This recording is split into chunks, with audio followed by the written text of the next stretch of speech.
코로나 백신과 독감 접종, 독감 예방 접종을 동시에 해도 괜찮냐 이런 질문이에요. 사실 기존에 저희가 작년에 이 네. 비슷한 방송을 했을 때 네. 2주 정도 간격을 두고 맞으셔라. 제가 그런 말씀도 드린 적이 있었는데 당시에는 좀 데이터가 부족했어요.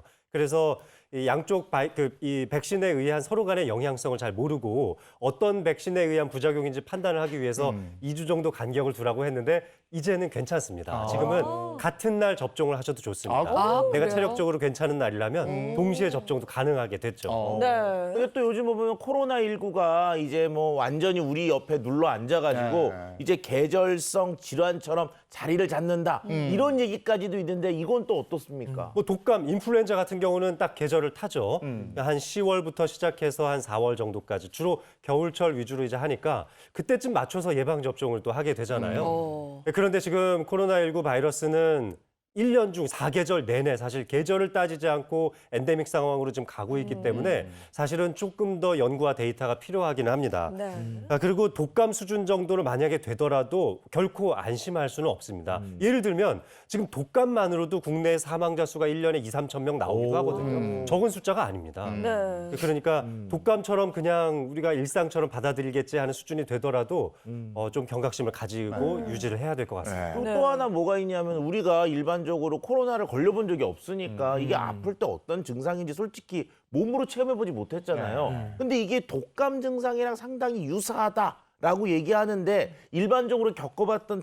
감기하고 코로나하고 증상에 어떤 차이가 있는지 이거 좀 명확하게 알려주십시오. 네, 인플루엔자와 코로나19는 사실 호흡기 관련 질환이라서 증상이 비슷해요. 일단 처음에는 뭐 열도 좀 나고 인후통 있고 기침을 합니다. 하지만 이 둘의 좀 명확한 차이점이라고 하면 인플루엔자 같은 경우에는 일단 급작스럽게 38도 이상 이제 고열에 시달리게 되고요. 근육통 같은 몸살 증상과 이제 기침이 있는데 코로나19 같은 경우에는 후각이나 미각의 상실과 좀 호흡곤란, 여기 숨이 좀 가쁘다 이런 증상들이 나타나게 됩니다. 그러면 그 백신 접종과 관련해서는 백신을 맞아도 돌파 감염이 되는 경우가 있는데 그렇죠. 꼭 3차 접종을 해야 되냐 이걸 궁금해하시는 분들도 굉장히 많아요.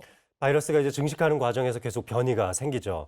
우리가 기존에 맞았던 아스트라제네카나 화이자나 모더나 백신 같은 이제 1세대 백신으로 분류되는 백신으로는 계속적으로 발생하고 있는 변이 바이러스에 100% 대비할 수 없습니다.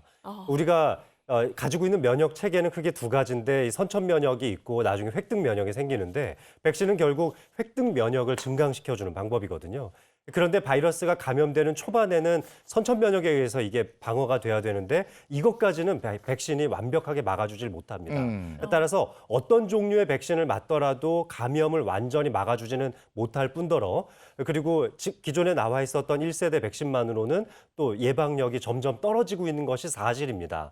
그래서 계속 2세대, 3세대 백신이 개발될 것이라고 기대하고 있고 이 유행에 따라서 매년 우리가 독감 바이러스에 대한 백신을 맞을 때에도 계속 바뀐 백신을 맞게 되잖아요. 아마 그런 것처럼 코로나 백신도 계속 개발이 돼서 나올 거라고 생각이 되는데요. 하지만 그래도 맞아두면 백신을 맞아두면 위중증으로 갈 수 있는 가능성은 확실히 떨어집니다.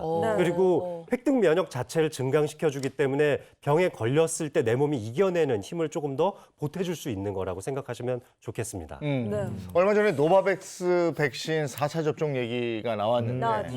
1, 2차에 다른 백신을 맞았어도 이제 3차 접종 안 하신 분들도 있으니까 3차에 노바백신 맞아도 되고 뭐 이렇게 돼 있는 거예요? 어떻게 되는 거예요? 네, 우리 지난달 12일에 우리 식품의약품안전처에서는 노바백스 백신을 18세 이상 코로나19 예방접종 품목으로 이제 허가를 했는데요. 우리 앞서 알고 계시는 뭐 화이자나 모더나 같은 경우에는 이제 mRNA 방식이고 노바백스 백신 같은 경우에는 이제 전통적인 백신 개발 방식인 제조학 단백질 형식으로 개발이 됐다라는 차이가 있습니다. 그러니까 1, 2차에 우리가 모더나나 이제 화이자를 맞으신 분들은 일단 의료진의 판단 하에 괜찮다 하면은 예외적으로 우리 3차는 이 노바백스 백신을 맞으실 수가 있고요. 이제 1, 2차를 만약 노바백스를 맞았다 하면 3차로는 이 mRNA 방식의 이제 백신을 맞으셔도 상관이 없습니다. 네. 한때 이 카더라라는 그 유행 말들이 난리였죠. 너무 많았었어요. 네, 네.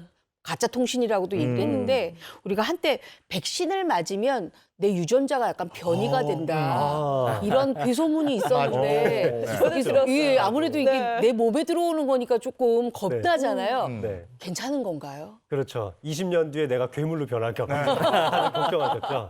사실 초반에 그런 말이 있었죠. 이게 네. mRNA를 이용해서 만든 백신이다 보니까 혹시 내 몸에 있는 유전자를 바꿔주는 거 네. 아니야? 이렇게 걱정들 하시는데 유전자가 바뀌려면 세포 핵 안쪽으로 들어가야 되거든요. 세포 안으로 이동해서 세포 안에 세포 핵으로 들어가고 세포 분열 과정에서 개입이 돼야 되는데 사실 mRNA 방식의 백신은 세포 안으로 침투는 안 돼요. 거기에 담겨 있는 유전 물질은 들어오면 다 용해돼서 없어지기 때문에 그런 걱정을 하실 필요 없습니다. 네.